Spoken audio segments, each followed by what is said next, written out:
സിറിയയിലെ ജനവാസ കേന്ദ്രങ്ങൾ ലക്ഷ്യമിട്ട് ഇസ്രയേൽ നടത്തുന്ന ആക്രമണത്തെ അപലപിച്ച് അറബ് കമ്മ്യൂണിസ്റ്റ് പാർട്ടിയുടെ സംയുക്ത പ്രസ്താവന.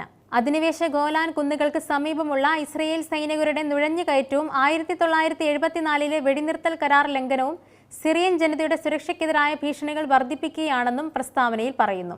Democratic progressive tribune in Bahrain, Egyptian communist party, Iraqi communist party, Jordan communist party, Lebanese communist party, Palestinian people's party, Syrian communist party, Sudanese communist party എന്നിവയാണ് സംയുക്ത പ്രസ്താവനയിൽ ഒപ്പിട്ടത്.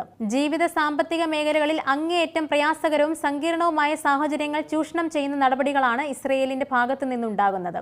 സിറിയയുടെ പ്രതിരോധ സൈനിക ശേഷികളെയും അതുമായി ബന്ധപ്പെട്ട അടിസ്ഥാന സൗകര്യങ്ങളെയും തകർക്കാൻ ലക്ഷ്യമിട്ടുള്ളതാണ് ഈ ആക്രമണങ്ങൾ. അമേരിക്കയുടെയും സഖ്യകക്ഷികളുടെയും പിന്തുണയോടെയും നാറ്റോയുടെ പ്രോത്സാഹനത്തോടെയും രാജ്യത്ത് ആധിപത്യം സ്ഥാപിക്കാനുള്ള സാമ്രാജ്യത്വ ശക്തിയുടെ പുതിയ പശ്ചിമേഷ്യൻ പദ്ധതിയും ഇസ്രയേൽ നടപ്പാക്കുകയാണ്.